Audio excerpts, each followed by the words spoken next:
ناشتے کے بعد وہ احد کو سلانے آئی تو خود بھی سو گئی، اور جب آنکھ کھلی تو وہ اپنے پہلو میں لیٹے اکیلے کھیل کر مسکراتے احد کو دیکھتی وہ منی منی آنکھوں سے ہی مسکرا کر ہاتھ پر جھکے اس کی گال چومے لاڈ سے بولی، اور احد صاحب تو اب ٹانگیں بھی اٹھا اٹھا کر اٹھنے کی کوششوں میں حسین مسکائے۔ بابا کتنے گندے ہیں احد کے، اتنے سارے دن ہو گئے نہ کال کی نہ آئے۔ ماما اور احد بالکل نہیں بولیں گے۔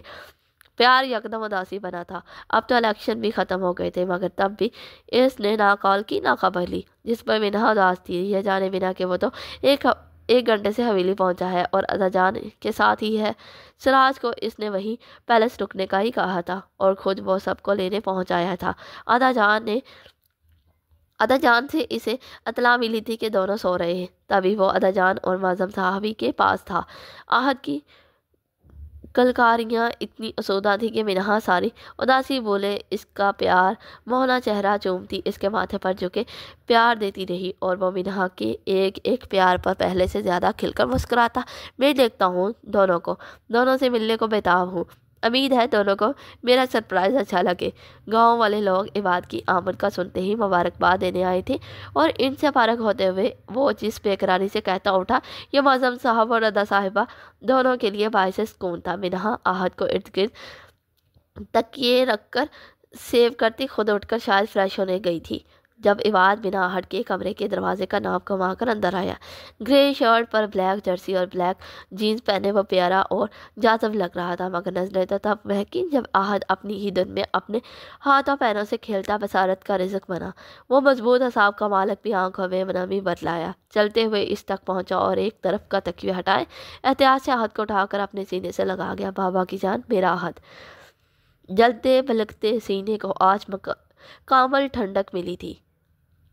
کئی پیار بھرے لمحہ احد کو سونپے وہ اسے اپنے وجود کی گرمائش میں لیے کتنی ہی دیر اسے ننھے وجود کو محسوس کرتا رہا، وہ جو اپنے دھیان میں ہی بنا دوپٹے کے ہی سادہ سے کھلے کرتے اور شلوار میں رعنائیاں لکیرتی باہر رول کیے باہر نکلی تو اس شخص کو دیکھ کر وہیں تھم گئی جو اب احد کو واپس بیڈ پر لٹائے اس کے ننھے ہاتھ کی گرفت میں اپنی انگلی دیے مسکا رہا تھا۔ آپ کہاں سے آ گئے؟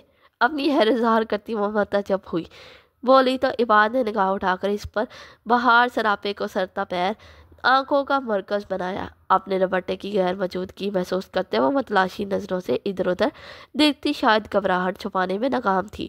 تبھی عباد اپنی جگہ سے اٹھ کر ایک ہی لمحے میں مینا تک پہنچا، اس کی کمر میں بازو حمائل کیے بنا مہلت کیے اسے مرمری سراپے کو اپنی سمت کھینچا کہ وہ اس اچانک رفتدا پر بکھلا کر اس کے سینے پر ہاتھ رکھے مہوم فیصلہ بنائے رہ گئی۔ وہ اپنے آپ کو لاکھ روکتی مگر اس کی آنکھیں عباد حشمت کیانی کو دیکھنے کی طلبگار جھکنے سے منقرر ہوئیں۔ احد اور دم سے فراغت ملتے ہی ملنے چلا آیا۔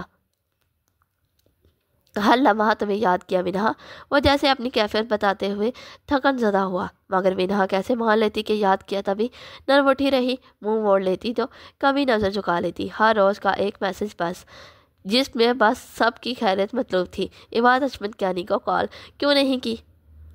منہا لاکھ خفگی چھپا لیتی، مگر ایسا ممکن نہ تھا کہ زبان جکڑ کر وہ درستی سے استفہامیہ ہوئی، کیونکہ تم سے دور رہ کر صرف تمہاری آواز پر صبر کرنا میرے لیے بہت مشکل تھا۔ سب خبر تھی مجھے تمہاری، تم نے جس طرح احد کے بعد اب ادا جان کو زندگی کے رنگ لٹائے مقروض کر دیا مجھے۔ منہا تم لمحہ بہ لمحہ میرے لیے مقدس اور انمول ہو رہی ہو۔ جدائی کی تلافی کرتا ایک بے قرار حقدار لمس پشمانی پر پوری شدت سے سونپے مقابل کی پوری جذباتیت گہرائی سے محسوس کیا وہ اسے اپنی بازو میں سموئے مشکور ہوئے بولا۔ منہا کو خود محسوس ہوا جیسے یہ شخص سینے لگا کر سارے شکوے دھو گیا ہو۔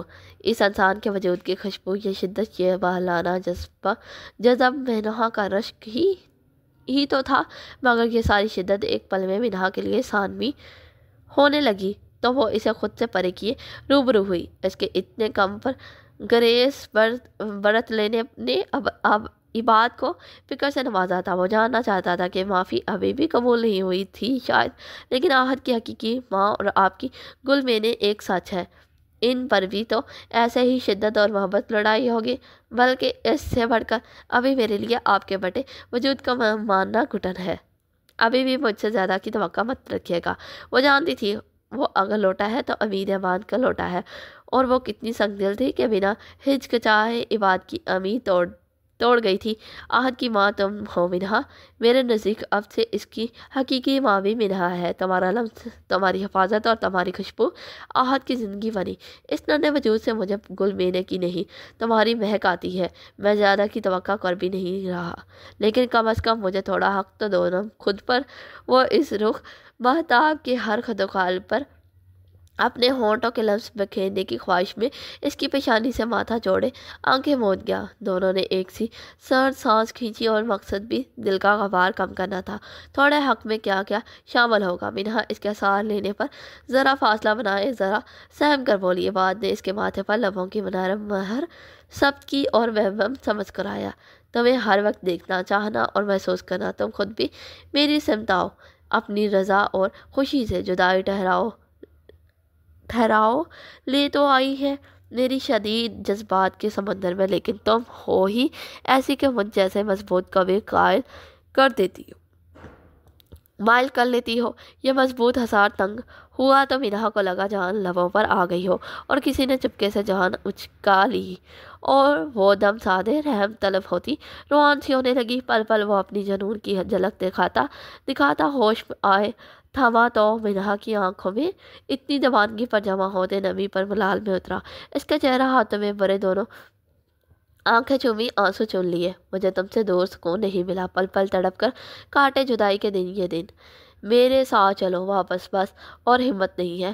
اور وہ اتنا بڑا آدمی منہا کی محبت میں کسی بے صبر بچے کی طرح اڑا تھا۔ تھکن اور ملال نے اسے پہروں بے قرار کیا تھا۔ منہا اس کے جذبات سے بخوبی واقف تھی، مگر یہ جگہ درست نہ تھی کہ وہ عباد حشمت کرانی کے جنونوں کی خضیر سہل پاتی۔ آپ کی جیت مبارک ہو آپ کو۔ بنا کسی دنگے فساد کے یہ خونخوار الیکشن تو تھم گئے، مگر فکر ہے مجھے آپ کی، اور یہ جو آپ سراج بھائی کے بنا کہیں بھی چلے جاتے ہیں۔ کسی دن جان پر آنچ آئی تو منہا اور راحت کا کیا ہوگا؟ بہت پیار سے وہ عباد کے اپنے چہرے سے جڑے ہاتھ ہٹا کر اس کے سینے پر سر رکھے مدم سا سانس لیتی بولی، اور عباد نے دھیما سا مسکرا کر منہا کی بات ٹالنے پر اس کی اور جھک کر دیکھا، اور پھر بیٹھ کے جنم کھیلتے آہت کو کیوں وہ نہیں کہتی جو میری تسکین ہے، میری حسرت ہے۔ نرم حصار بناتا وہ اس کی سماعت میں جان لیوا سرگوشیاں کرتا پھر سے زخمی ہوا۔ آپ پہاڑ ہیں، یوں ریزہ ریزہ مت ہو میرے لیے۔ سر اٹھا کر تجویز دی گئی۔ دونوں کی آنکھیں مصرف سی ملی۔ وہ عباد کو مضبوط پہاڑ جیسا تو کہہ رہی تھی، جو درست بھی تھا، مگر وہ منہا کے لیے کب پہاڑ تھا؟ وہ تو ریت کا ٹیلا تھا۔ پہاڑ بھی وہ جو بے بس ہے، اپنی مرضی سے گر بھی نہیں سکتا، ہل بھی نہیں سکتا، جمع ہوا ہے حوصلے سے بس اس لیے کہ پہاڑ جو ہے کبھی اس بے جان کے قریب دہتے دریا کا روپ نہیں دہارو کی۔ کیا میں بے بس یوں ہی پیاسا رہوں گا؟ ہاتھ بڑھا کر منہا کے بے داغ گال پر پھیرتا وہ واقعی اس کے لیے بہت بے قرار تھا۔ منہا کیا کرتی؟ کوئی پردہ حائل تھا جو اسے ہر بار روک رہا تھا۔ آپ کو میری حسرت زیب نہیں دیتی عباد، میں تو بہت حقیر سی ہوں۔ بہت من تھا وہ آج جدائی کی تلافی میں اس شخص کو اظہار سونپے، پر وہ یہ نہیں کر سکتی تھی۔ وہی جل تھل تھا تو برسنا اسی پر جچتا تھا۔ میسج میں آپ لکھتے تھے، آپ ٹھیک ہیں؟ جھوٹ بولتے رہے۔ پھر سے عباد کو ٹالتی وہ اس کا ہاتھ پکڑے اسے روبرو کیے۔ اس کی باری ہوتی آنکھوں کے بارے دل جلا استفسار کر رہی تھی، اور وہ اس سے زیادہ دل جلا مسکرایا۔ سوچا تھا طبیب کو روبرو حال دل کہوں گا اور وہ مرہم دے گی۔ اپنی ڈھیلی سی شرٹ کی پشت سے جکڑے عباد کے ہاتھ کی سہلاتی جنبش، اور وہیں دل سے کچھ ہی فاصلے پر تڑکتے دل کی صدا، دونوں منہا کے لیے بہت گھٹن تھا سہنا اور ہمت برقرار رکھنا۔ آہت کیا کہے گا؟ بابا نے اگنور کر دیا۔ نئی ماں ملتے ہی اس بار وہ تھکا سا مسکرا کر ایڑیوں کے بل اٹھتی عباد کی گرم پیشانی چومے خفا سا مسکرائی، اور عباد نے بدلہ چکاتے منہا کی جبین چومی۔ دونوں طرف ایک ساتھ سکون تھا۔ نہیں، پرانی کا ذکر آج کیا ہے، دوبارہ نہیں۔ اس کی ماں تم صرف تم ہو۔ محبت سے بڑے شافی لمس جب جان لیوا ہوئے تو منہا کے بے کل ہوتی دھڑکن پر رحم کھائے وہ اسے خود میں شدت سے سمو گیا، جیسے وہ نہ ملتی تو دیوانہ جان دے بیٹھتا۔ کیا کروں میں آپ کا عباد؟ وہ کرا اٹھی۔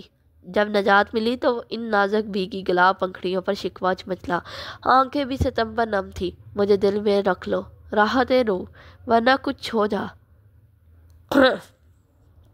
وہ درد میں لپٹا یہ ستم ڈھا ہی نہ سکا۔ منہا کی ہتھیلی عباد کے ہونٹوں پر آ کر اسے خاموش کروا چکی تھی۔ فضول بولے تو جان نکال دوں گی آپ کی۔ دمکاتی ہوئی وہ اور جان لیوا تھی، مگر اس وقت بے وقت کچھ سرزاد ہونے کی خدشے کے باعث وہ جبراً بس مسکرانے پر اکتفا کر گیا۔ دونوں محبوب سا مسکراتے آہت کی جانب لپکے، اور اب دونوں کی تمام تر توجہ آہت عباد کے آنے کی جانب تھی، جو کبھی گردن موڑ کر منہا کے پیارے بوسے محسوس کیے کھلکھلا رہا تھا، تو کبھی عباد کے مونچھوں سے ہوتی گدگدی اور جوفن سی پر منہ بنا رہا تھا، مگر وہ سب بہت مکمل تھا۔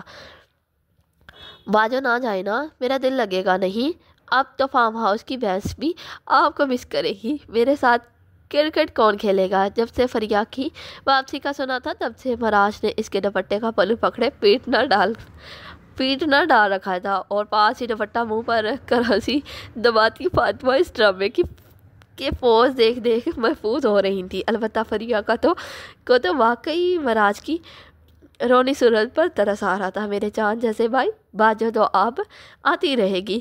تمہارے بھیا سے مزید کچھ دن نہ ملی تو مجھے شکل بھول جانی اس خڑوس کمانڈر کی۔ ویسے ہے ایک نمبر کا بے فیض۔ سوری فاطمہ امی، لیکن کوئی اپنی نئی نویلی دلہن کو اکیلے ہنی مون پر بھیجتا ہے کیا؟ خود فریا اتنے دن یہاں رہ کر اپنے مخصوص کھول سے باہر نکل چکی تھی۔ مہاراج صاحب اب کھسانی مسکراہٹ دبائے اماں اور باجو کی آنکھوں کے اشارے دیکھ کر مشکوک منہ بنا رہا تھا۔ اکیلی کدھر تھی؟ اب میں تھا، امی تھی، بڑی اماں تھی، آہت تھا، معظم دادا تھا، بھینس تھی سوری بھینسیں تھی، گاؤں کی بکرے، اور یاد ہے مینڈک بھی جو سارا دن کھیت میں پھدکتے تھے، پھر چھپکلیاں اور بلیاں بھی تو ہیں۔ اپنی انگلیوں پر مصحوف گنواتے نہ صرف خود ہنسے بلکہ اب فاطمہ اور فریا بھی کتنی ہی دیر ہنستی رہی۔ فریا نے اس کے بعد بکھرے سر پر لاڈ سے چپت لگائی۔ تم اتنے سارے دنوں میں میرے لیے بھائی سے بڑھ کر ہو گئے ہو جونیئر۔ یہاں آتے وقت مجھے لگتا تھا سراج علی کے بنا میرا تو ایک لمحہ نہ کٹے گا، مگر زندگی کے اتنے سارے رنگ دیکھ کر اب سمجھ آئے کہ سراج نے مجھے یہاں کیوں اکیلے بھیجا۔ شفقت اور نثار نظروں سے وہ مہاراج کو کہتی یکدم فاطمہ امی کی طرف دیکھنے لگی، جو اتنے سارے دن سراج علی کی خوشبو فریا سے آتی محسوس کیے ایک الگ ہی سرشاری میں تھی۔ لالا بہت چلاک اور ہوشیار ہے، مگرو لایا ہے انہوں نے آپ جیسے چڑیل کو پہلے فریا کے ہاتھ سے پیٹتا دم دبا کر ہنستا ہوا مینڈک ہی کی طرح پھدک کر باہر بھاگا، اور فریا اٹھ کر اب بیڈ پر چڑھے سیدھی فاطمہ صاحبہ کے سینے لگی، ساتھ جا لپٹی۔ تم دونوں آتے رہنا، اب میرا اور مہاراج کا تم دو کے بنا دل نہیں لگتا۔ پیار سے فریا کے بال سہلائے وہ مان سے بولی تو فریا ان کا وہی سر کے بال سہلاتا ہاتھ تھامے اٹھ بیٹھی۔ آپ کو سچ بتاؤں فاطمہ ماما، یہ اتنے سارے دن کبھی گزارنے کا سوچ بھی نہیں سکتی تھی سراج علی سے دور، مگر آپ کی محبت، آپ کی خوشبو، آپ کی ممتا اور اس گھر میں پھیلی سراج علی کے عکس کی چھاپ نے مجھے اس ستم گر کی کبھی محسوس ہی نہیں ہونے دی۔ ہم آتے رہیں گے، آپ سراج سے زیادہ میری ماما ہے۔ وہ بدل گئی تھی، اب وہ پول بھی سراج کے لہجے اور دکھائی بھی سراج کے رنگ میں رہی تھی۔ فاطمہ نے یکلت اس کی پیشانیاں سودگی سے چومی۔ مصروف تھا وہ الیکشن کے 100 جمیلے تھے، پولنگ اسٹیشن کے قیام سے لے کر آخری ووٹ کے اندراج تک۔ پھر وہ ہمہ وقت خود عباد کے ساتھ رہا ہوگا۔ جب وہ عباد کا سوچتا ہے تو اس لمحے کوئی اور اس کی سوچ کے اثار میں نہیں آ پاتا۔ تم جانتی ہو فریا، اس دوستی اور فرض کو نبھانے کے لیے وہ مجھ سے اور مہاراج سے بھی دور رہتا ہے، اس لیے تاکہ اپنی حفاظت پر آنچ نہ آنے دے۔ کبھی اگر وہ تمہیں ایسی جدائی دے جائے تو سمجھنا اسے کہ یہ سراج علی کی زندگی کا رچا بسا حصہ ہے۔ نہ جانے کیوں مگر فاطمہ صاحبہ یہ بتاتے اداس تھی۔ فریا نے بھی مسکرا کر ان کی فکر جانچی اور پھر سے ان کی بازو کے حصار میں دبک گئی۔ آپ کا لاڈلا جانتا ہے فریہ کے شکوے کیسے دور کرنے۔ آپ بے فکر رہیں، اس وجہ سے کبھی شکایت نہیں کروں گی، کیونکہ بچپن سے اسے عباد کے لیے دھڑکتا دیکھتی آئی ہوں۔ وہ عباد کے ساتھ سانس لیتا ہے، لیکن اس کا دل فریہ کے ساتھ دھڑکتا ہے، اور یہی میرے لیے شرف ہے۔ یہ تو جوگن ہی بن گئی تھی، پور چاہت کا روپ دہا لیتی جوگن، جسے عشق کا جوگ لگتا تھا۔ وہ ایک ٹرانس میں کہتی گئی، اور فاطمہ نے چپکے سے اپنے سراج علی کی اس دھڑکن کا صدقہ اتارا۔ وہ ابھی اور لاڈ لیتی، مگر اس کے ساتھ والے کمرے میں بجتے فون نے تو توجہ منتشر کی۔ لے، یاد آ گئی آپ کے لاڈلے کو میری۔ آفت کے اس گندہ پیشانی سے چہک کر وہ بیڈ سے اترتی باہی لپکی تو فاطمہ بھی مسکرا کر اٹھی اور باورچی خانے کی جانب بڑھی، جبکہ فریہ نے کال پر سراج علی کا نام دیکھتے ہی بےتابی سے کال پک کی۔ وہ اس وقت میٹنگ روم میں کچھ پارٹی لیڈرز کے ساتھ میٹنگ ختم کیے اب مین آفس کی جانب آ رہا تھا۔ کال لگتے ہی محترمہ نے ان سانسوں کی صدا رغبت سے سنی۔ عباد بھائی آئے ہیں وہاں، ان کے ساتھ واپس آ جانا۔ جدائی ختم ہو ہی گئی فائنلی۔ باروب اور پروقار سراپا آفس روم انٹر ہوتے ہی صوفے پر برجمان ہوئے پرسکون ہو کر اطلاع کر رہا تھا، مگر وہ بیڈ پر اوندھی لیٹی ستمگر کو ستانے کے موڈ میں تھی۔ اور اگر میں کہوں کہ مجھے یہاں تم سے دور رہنے کی عادت ہو گئی ہے، پھر شرارت و متبسم چہرہ سرسرا آفت تھا، مگر اس کے سوال پر سراج سنجیدہ ہوا۔ دل دھڑک سا گیا تو جان لے لوں گا تمہاری، دانت پیس کر کلستا جواب فریہ کو سرشار کر گیا۔ میں نے بہت انجوائے کیا یہاں، وہ سب تھا جو میری چاہ تھی۔ فریہ مزید ستم ڈھانے پر اتری، مگر سراج علی اس بار برہم تھا، لیکن میں تو کہیں نہیں تھا۔ سپاٹ سا جملہ، چالے وہ سراسر جل بن کر بولا، اور سراج علی یوں نہایت پیارا لگا۔ تم تھے نا ہر جگہ، اس فضا میں جس کو سانس کے ذریعے اندر اتارتی تھی۔ تمہارے کمرے کے نرم بستر کی تہہ میں اتری خوشبو تمہاری ہی تو تھی، جس پر لپٹتے ہی سکون کی نیند آنے لگتی۔ پھر اس گھر کے در و دیوار سراج علی کا ورد کرتے تھے۔ اس پورے گاؤں میں تمہارا عکس جا بجا بکھرا ہے، تم کہیں نہیں تھے، مگر مجھے تمہارے پھر بھی ہر طرف ہونے سے محبت ہو گئی ہے۔ سیدھی کروٹ پر لیٹے وہ بنا رکے کہتی گئی۔ سراج علی کی آنکھیں باری سی ہو کر جھک گئی، دل میں ایک کھچاؤ آیا۔ کیا یہی نہیں تھی اس کی چاہت کہ اس کی فریہ اس کے ہونے نہ ہونے پر فدا ہو جائے، اس کے لیے اس کی محبت کے روپ میں ڈل جائے؟ آج پہلی بار سراج علی کو محسوس ہوا اس کی محبت کے آگے یہ لڑکی سبقت لے گئی۔ وہ کچھ بول نہ پایا، خدشہ تھا کہ اگر بولا تو آواز برا جائے گی۔ Sorry Siraj Ali, I miss you so much. مقابل کی چپ پر وہ خود روان سی ہوئی، وہ پھر بھی کچھ نہ کہہ سکا۔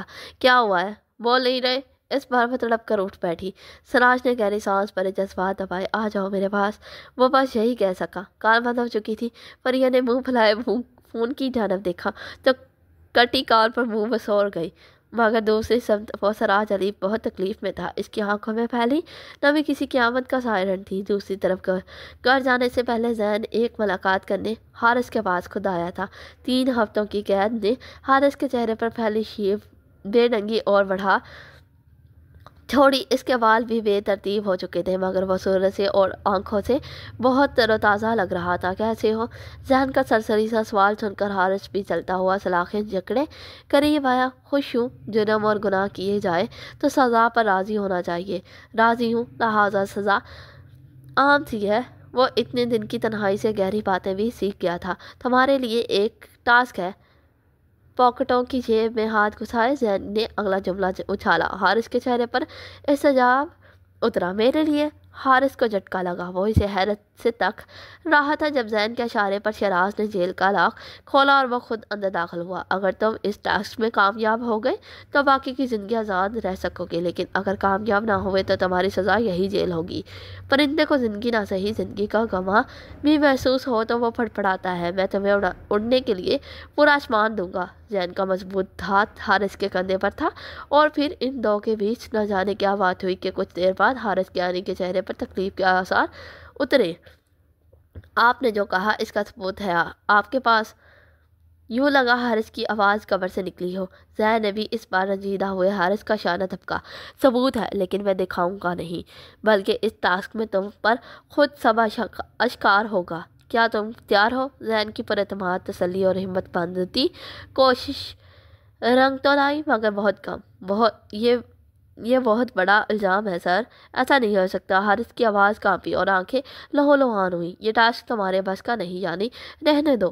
ذہن مایوس کرتا پلٹا ہی تھا کہ حارث کی آواز پر وہ کسانی ہنسی دبائے سنجیدہ ہوئے مڑا تھا. تو آخر دنیا اور زمانے کے ساتھ چلتا چلاک تھانے دار میں تیار ہوں. حارث نے مشکل اپنی آواز باریک کی. ذہن اس بار دل سے مسکرایا. سوچ لو 2-3 دن بعد میں پچھتانا مت. زومانی سا جملہ اچھالے وہ جیل سے باہر نکل گیا جبکہ حارث کے چہرے پر تکلیف سے رگیں ابھر آئیں. ذہن کو آخری پیشی سے پہلے اب فاضل گوجا کا معاملہ بھی حل کرنا تھا. تبھی یہ اہم فریضہ اس نے حارث کینی کو سونپ دیا تھا اور خود فاضل گوجا کی خواہش لیے گھر روانہ ہو گیا. تم مجھے بار بار یہاں بلوا کر ثابت کیا کرنا چاہتے ہو؟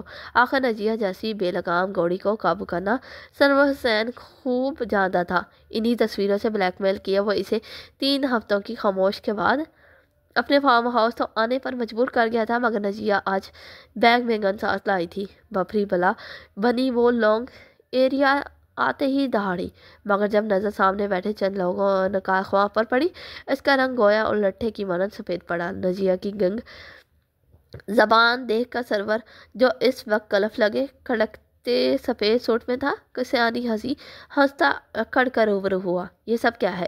نجیہ کا تو خون کھول چکا تھا. ڈارلنگ کب تک تم مجھے ذرا پر ترساؤ گی؟ اب ہمیں دنیا داری کو یہ نکاح نامہ سائن کر لینا چاہیے اور انکار نہ سنو ورنہ عاشق سے بلیک میلر بنتے دیر کہاں لگے گی. مجھے قریب آ کر رکتی ملازمہ کے ہاتھ میں پکڑے تھال سے سرخ چنری اڑا کر پتھرائی نجیہ پر کروائے وہ اگلے ہی پل اس کا ہاتھ لیتا. ان سب کی جنم بڑھا نکاح ہونے تک نجیہ کی ہر حص مفلوج رہی.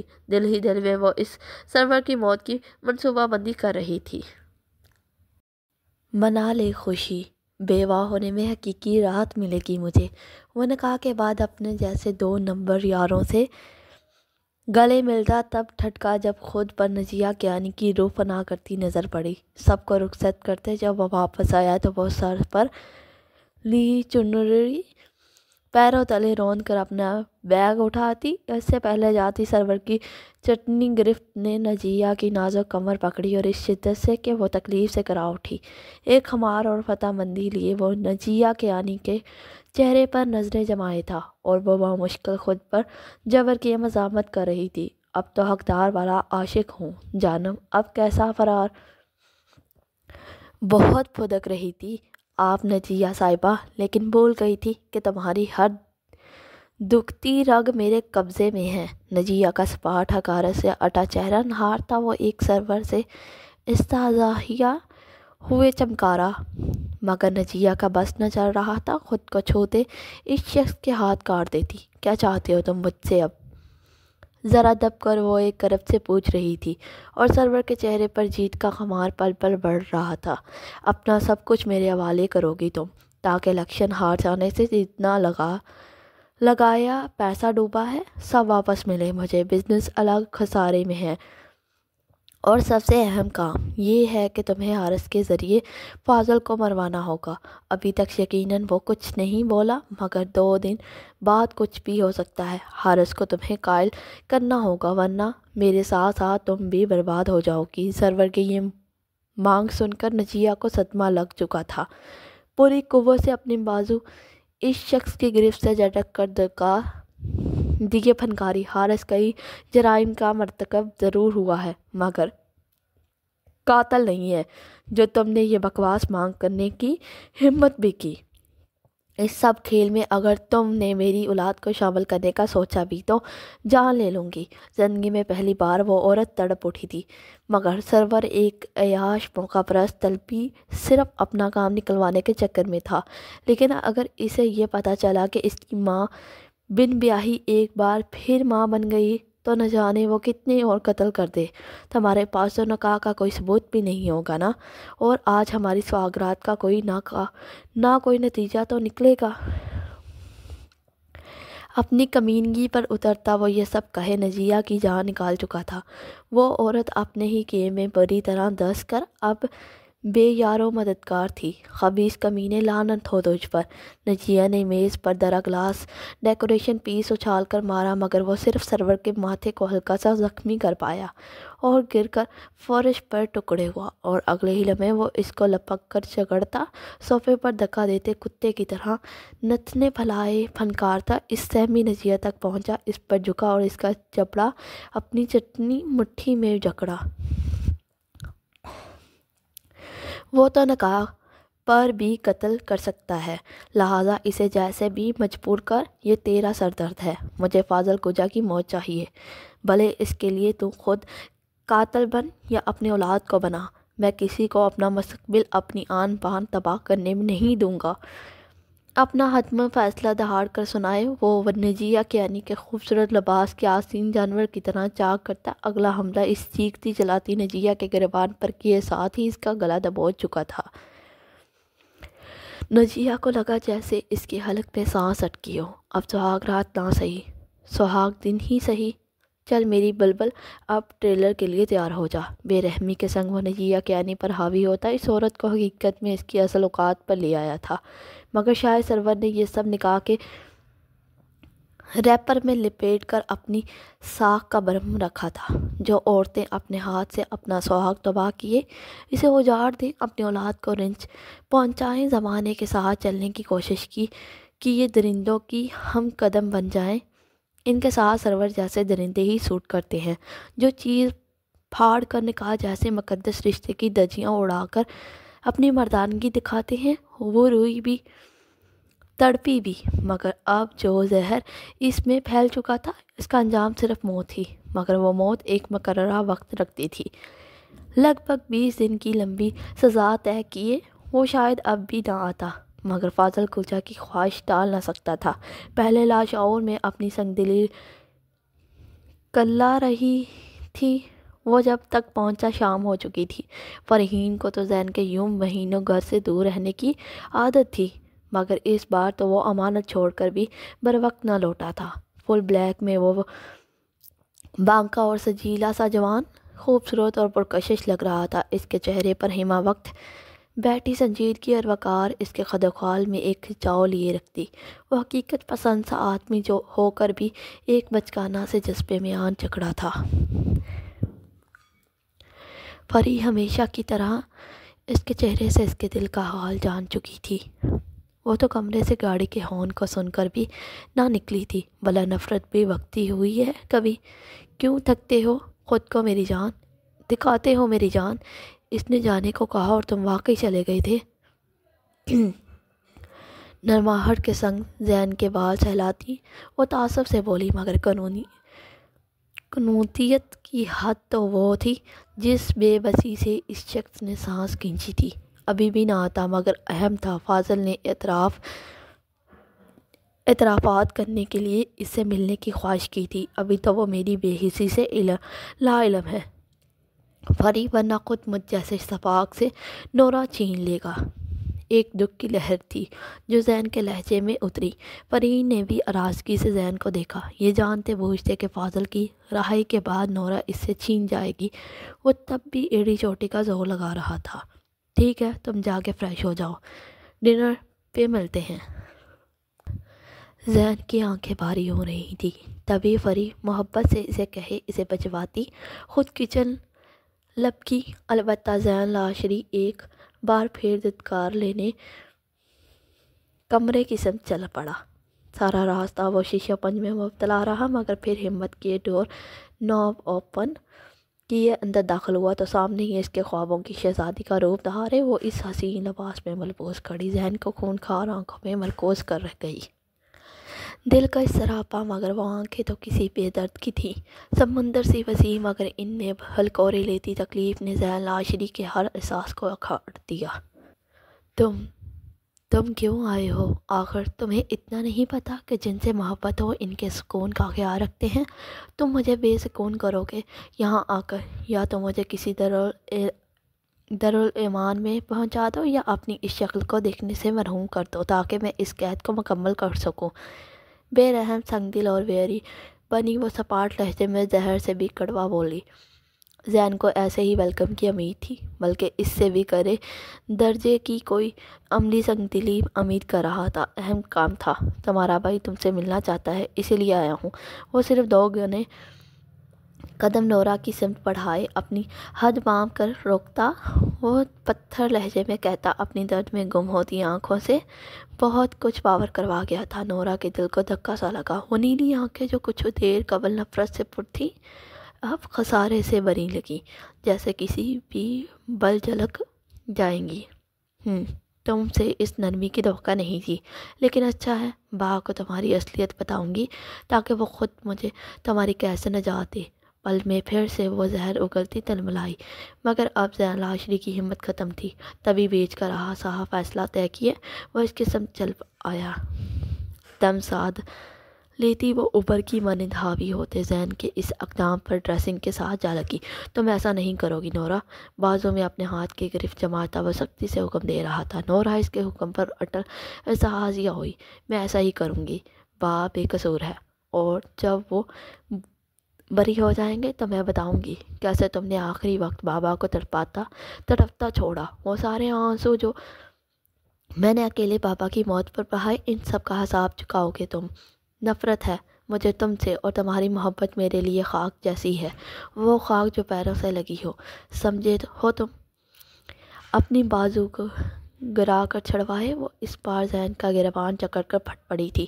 غصہ، حقارت اور تکلیف کے ملے جلے اثر نے نورا کے چہرے پر لہو انڈیل دیا تھا، مگر نورا کے ہاتھ کی گرفت یکدم ڈھیلی پڑی جب نظر زین کی گردن پر ابھی تک اس کے ستم کے نشان پر پڑی۔ یوں لگا اس لڑکی کا خون جامد ہو گیا تھا۔ میں آخری حد تک تمہیں روکنے کی کوشش کروں گا، پھر بھی تم چلی گئی تو مان لوں گا کہ زین العاشری تمہارے قدموں کی خاک تھا۔ شکستہ انداز اور زخمی سے شکوہ کن آنکھیں لیے وہ بس یہی کہتا دور ہٹا، مگر نہ جانے کیا ہوا کہ نورا کا دل پہلی بار اپنی مرضی کے باوجود تڑپ اٹھا۔ وہ دور جانے والوں میں سے تو نہ تھا، نورا کے دل نے چیخ کر یاد دلایا تھا۔ وہ تو کب سے اجل ہوئے خود کو اٹیچ باتھ میں مقفل کر چکا تھا۔ شاور سے گرتے پانی کی آواز پر نورا مشکل سانس پڑتی، ہوش میں آتے وہیں لڑکھڑا کر بیڈ پہ ٹکی۔ دل، دماغ اور جان سب مشکل میں تھے۔ کتنے ہی لمحے بیت گئے۔ وہ بہت دیر بعد اپنی جلن اور تکلیف پر سرد پانی بہا کر گھر کے سادہ ٹراؤزر شرٹ کے حلیے میں نکلا تو ٹاول سے بال رگڑتے ٹھٹکا، نظر کہیں اور ہی کھوئی نورا پر گئی۔ وہ اس وقت بہت پیاری لگ رہی تھی، اور زین کے پاس حق ہی کہاں تھا کہ وہ نورا کی زابائش پر کچھ کہتا۔ نورا! یہ پکار سن کر نورا نے چونک کر دیکھا تو وہ اس کے سر پر ہی کھڑا فکر سے اسے دیکھ رہا تھا۔ نور نہیں ہوں، نورا ہوں، درشتی سے تصحیح کرتی وہ برہم تھی۔ نور کہنے کی اجازت نہیں ہے کیا؟ وہ ساری ناراضگی بھولے اس کے ساتھ ہی مزے سے ٹک کر دریافت کرنے لگا۔ نورا کی آنکھیں خواہ مخواہ بھیگنے لگی۔ شاید اس لفظ سے اس کی تلخ یادیں جڑی تھی۔ نہیں، آنسو ضبط کیے وہ قطعیت سے بنائی، مجھے ویسے بھی نورا ہی پسند ہے۔ فوری دھیما تبسم لیے وہ بیان بدلتا۔ اتنا پیارا لگا کہ نورا نے اس کی مسکراہٹ دیکھنے کو باقاعدہ گردن موڑی۔ وہ نم بھیگے حلیے میں فریش تو لگ رہا تھا، مگر اس کی آنکھیں وہ لڑکی فراموش نہ کر پائی۔ نور صرف گل کہتی تھی، تبھی اس نام سے نفرت ہے، بالکل ویسے جیسے گل سے ہے۔ وہ پھر سے رخ موڑ کر آنسو پیتی رندے لہجے سے جو کہہ بیٹھی، اس پر زین کے دماغ کی گھنٹی بجی۔ گل سے کیوں نفرت ہے؟ اپنی گل پر اتر آتا آنسو زین کے پہنچ لینے پر وہ بکھلا کر اس کے سوال پر دیکھنے لگی جو اس کی طرح سنجیدہ تھا۔ یہ میرا ذاتی معاملہ ہے، دور رہو۔ اتنے پاس ایک شخص کا سحر سہنا نورا کے لیے مشکل تھا۔ تبھی وہ گڑبڑا کر کہے اٹھنے لگی تو زین نے کلائی جکڑ کر نہ صرف اسے واپس بٹھایا بلکہ ایک ہی جھٹکے سے اسے واپس بٹھائے خود نورا کی جان لینے اس پر نظریں جمائے قریب آیا۔ دور رہو، کس سے؟ تم سے یا تمہارے اس ذاتی معاملے سے؟ اپنے دل کے جذبات کے آگے بے بس ہوئے وہ نورا کی خوشبو اپنے آپ میں اتارنے کا خواہشمند سوال کے بدلے سوال کرتا نورا کو الجھا گیا۔ اسے چند سوالوں میں الجھا کر وہ اسے جی بھر کر دیکھنے کی خواہش رکھتا تھا، دونوں سے۔ اپنی ہتھیلی زین کے سینے پر ٹکا کر اسے پرے کرتی وہ رخ موڑ کر بہت مدھم بولی، مگر وہ مزید جھک کر اپنا نم چہرہ نورا کے کھلے بالوں میں چھپا گیا۔ ایک گہری سانس کھینچی جس کی تپش نورا کو اپنی گردن کی رگیں جلستی محسوس ہوئیں۔ دونوں سے دور رہنے کی کوشش کروں گا لیکن تم میرا پردہ رکھو گی، کم از کم میری محبت کی لاج ہی صحیح۔ قبول تو کبھی نہیں کرو گی لیکن مجھ سے کوشش کا حق اتنی جلدی مت چھینو۔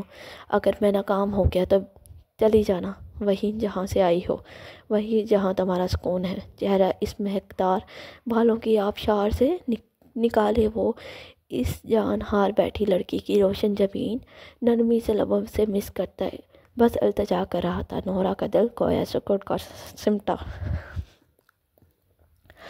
تم اگر دوبارہ میرے اتنے قریب آئے تو اپنے ہاتھ کی نس کاٹ دوں گی، یاد رکھنا۔ آنکھوں میں تکلیف پڑے وہ لیٹے ہی برائی آواز سے کہتی ذہن کو پھر سے بہت دور پٹک گئی، مگر وہ ڈر سی گئی تھی۔ ابھی کچھ دیر پہلے وہ شخص بے دہانی میں اس کی روح چھو گیا تھا اور اپنے مجرم کو وہ اپنی روح کیسے چھونے دیتی؟ اور میں اس قسم کے خیال پر ہی تمہارا گلا دبا دوں گا۔ میری محبت کربت کی طلب سے بہت پرے کی شے ہے۔ اگر تم پر حاوی ہونا ہی میری چاہ ہوتی تو نہ تو اتنے دن کر بدر رہتا، نہ ابھی صرف تمہیں اتنے سے پہ بخش دیتا۔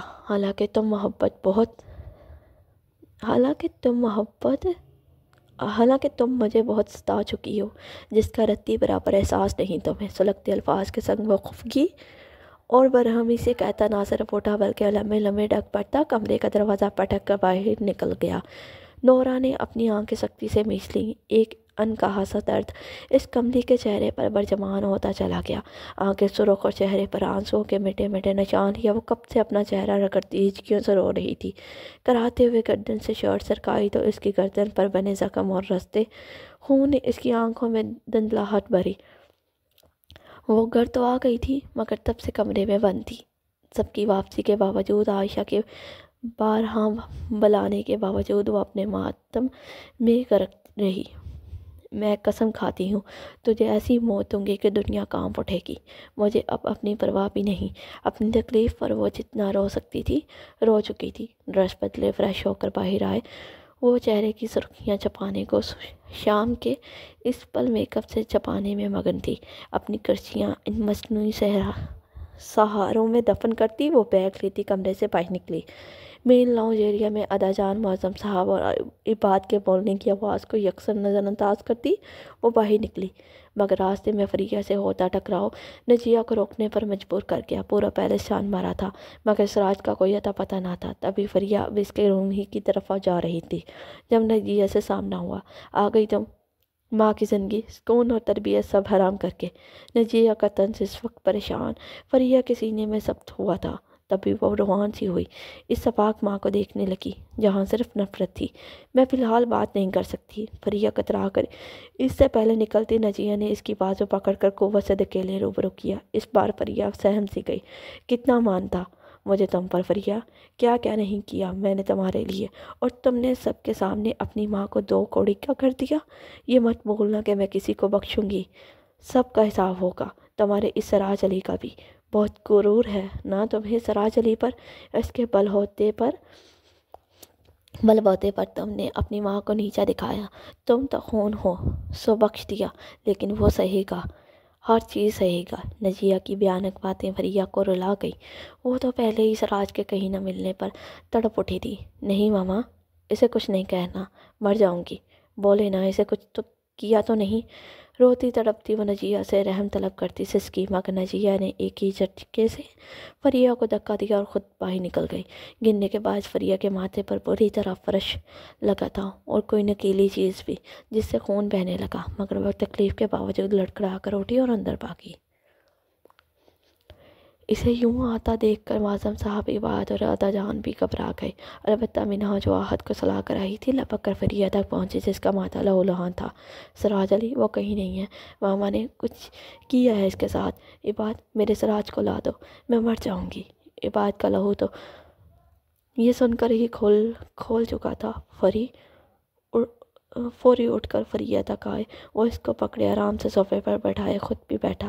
ادا صاحبہ اور معظم صاحب دونوں کی جان ایک سی سولی پر اٹکی تھی۔ کام ڈاؤن، کچھ نہیں ہوگا اسے۔ مینا تم اس کے پاس رہو، اس کا زخم دیکھو، میں دیکھتا ہوں کہاں ہے سراج۔ یہ بات کہہ کر فوری باہر نکلا۔ تمام گارڈز اور آدمیوں کو اکٹھا کیے، سراج کی تلاش پر لگوایا اور خود بھی ڈرائیور کے ساتھ مسلسل سراج کا نمبر ملاتا آفس روانہ ہوا۔ دوسری سمت ایک میلے کچیلے سیمنٹ بلاک نما سیاہ تاریخ کمرے میں کوئی وجود منہ کے بل بے سود پڑا تھا۔ کمرہ ایک زیر تعمیر عمارت کا تھا، جس کے اطراف کچھ گن مینز گنڈے مسلسل مٹر کش کر رہے تھے۔ نجیہ گاڑی میں بیٹھی اس وقت تھانے روانہ تھی۔ ساتھ فون نکالے، پہلے ہوٹل کی رینوویشن بک کروائی، ساتھ ہی اپنے آدمی کو کال ملائی۔ اس وقت نجیہ کے پاس اپنا دوسرا خفیہ نمبر آن تھا۔ اسی بلڈنگ کے اطراف مٹر گشت کرتے گنڈے نے کال پک کی تھی۔ ہو گیا ہے کام میم، ہم نے اسے آفس سے آتے سنسان راستے پر اغوا کر لیا تھا، گاڑی کھائی میں پھنکوا دی تھی۔ آپ کے کہنے کے مطابق اس کا نام اور نشان مٹا دیں گے۔ بھاری آواز میں وہ سانڈ کرایا تھا۔ مانا نہیں، ابھی اس پر اتنا تشدد کرو کہ مزہ آ جائے۔ اس کے سارے گناہوں کی تفصیلی سزا ملنی چاہیے۔ اسے پتہ چلنا چاہیے کہ نجیہ کیانی کی راہ میں آنے والے کا کیا حال کرتی ہے۔ وہ زہر کھندی سے وہ کہہ کر کال کاٹ چکی تھی، جبکہ وہ سانڈ نما آدمی اب اپنے دو ساتھیوں کو اشارہ کیے اس زیر تعمیر کمرے کی جانب لپکا۔ یک پانی کی بالٹی سراج علی پر اس شدت سے ڈالی گئی کہ وہ جو سر پر کچھ باری لگنے سے کچھ پل ہوش گوا بیٹھا تھا، اس ٹارچر پر کروٹ بدلے مندی دندلائی بصارت سے یہ سمجھنے کی کوشش کرنے لگا کہ آیا وہ ہے کہاں۔ سامنے سر پر کھڑے موت کے سوداگروں کے چہروں پر اترتی وحشت دیکھ کر اس کے سارے احساسات بیدار ہوئے، مگر اس سانڈ نما آدمی نے ہاتھ میں پکڑی لوہے کی سلاخ اس شدت سے سراج کے کندھے پر برسائی کہ ایک لمحے کو وہ یہ وار سہ نہ سکا۔ کون ہو تم بدبختو؟ اپنا کندھا جکڑتا وہ چیخا تھا۔ اس کی دہاڑ اس پوری بلڈنگ میں گونجی تھی۔ وہ سب اگلے ہی پل اس پر نوٹ ٹوٹ پڑے۔ سراج علی کو ایسا محسوس ہوا جیسے آج اس کی زندگی کا آخری دن ہے اور یہ لوگ اسے زندہ قبر میں گاڑ دیں گے۔ ایک وحشی سانڈ سراج کے بازو پر کیل سے خراش لگاتا غلیظ کہہ کے لگا رہا تھا۔ سراج نے کچھ دیر تو اس بے رحم تشدد کو برداشت کیا، مگر اسے آن کتوں اور درندوں کی گرفت سے نکلنا تھا۔ اپنی پوری قوت لگائے وہ اس آدمی کو بہت مہارت سے اپنی ٹانگوں میں دبے گلا مروڑ گیا۔ ہڈی ٹوٹنے کی آواز پر باقی دو سانڈ بھی سراج پر ٹوٹ پڑے، مگر وہ دونوں ہی سراج کی بنسبت بہت برکم اور ہتھیاروں سے لیس تھے۔ دوسرے کو بھی سراج نے کھردری زمین پر نکیلے پتھر اٹھا کر گردن سے رگڑے بے جان کیا، مگر تیسرا آدمی لوہے کی سلاخ سے سراج علی کی اس بار پیٹ پر وار کر گیا۔ ایک لمحے کو سراج کو یہی لگا اب ختم، مگر اپنی زندگی کی پوری ہمت جمع کیے وہ لڑکھڑا کر اٹھتا وہیں سلاخ اس آدمی کے سر پر پوری قوت سے مارے۔ اسے بھی ڈیر تو کر گیا، مگر جتنا کچھ سراج کے ساتھ ہوا تھا ان سب کا کام تمام کیے وہ بھی آنکھوں میں اندھیرا پھیلنے پر وہیں زمین بوس ہوگا۔ آنکھیں بند ہونے سے پہلے سراج علی کی آنکھوں میں صرف ایک عکس تھا، فریہ کا۔ اپنی پینٹ کی جیب سے اپنا بند فون نکال کر وہ بس آن ہی کر سکا، مگر آن کرتے ہی سراج علی کا ہاتھ بے جان اور آنکھوں بند ہو گئی۔ اس کے ماتھے سے نکلتی خون کی لکیر نے سراج علی کا چہرہ لہو سے تر کر دیا۔ یہ بات کے لوگوں نے بر وقت سراج کے فون کو ٹریس تو کر لیا، مگر جب تک یہ بات اس بلڈنگ تک پہنچے قیامت خیزی کرام مچا چکی تھی۔ زخموں اور خون سے لت پت وہ کوئی اور نہیں اس کا سراج علی تھا۔ وہ دوڑ کر اس تک پہنچا۔ سراج علی کی دھڑکن رک چکی تھی، ایک آنسو اس کا راہ میں بات کی آنکھوں سے بہہ کر سراج علی کی بند آنکھ تک گرا تھا۔ اس کے بعد تو قیامت تھم گئی تھی۔ اگر تم نے یہ نہ کیا تو فریہ کی لاش پر ماتم کرنے کے لیے تیار رہنا۔ اس رات نجیہ جیل آئی اور 10 منٹ کے لیے حارث کیانی سے ملاقات کی اور نہ جانے کہاں گئی۔ وہ اپنا سر جکڑ کر سلاخوں سے لگا سسک رہا تھا۔ حارث کیانی کی آنکھیں لہو سے تر تھی۔ پہلے ہی دن سب آگ شکار ہو چکا تھا۔ ذہن کو سارے معاملے کا شیراز نے بتا دیا تھا، تبھی وہ کال کیے حارث سے بات کا متمنا تھا۔ تم بات مانو گے؟ ذہن کے حکم پر حارث فون کو پتھرائی آنکھوں سے دیکھنے لگا۔ Thank you so much. Like share subscribe کر اینڈ بیل آئیکن ضرور کلک کیجیے تاکہ ہر آنے والی ایپیسوڈ آپ تک سب سے پہلے میسر ہو۔ Thank you so much.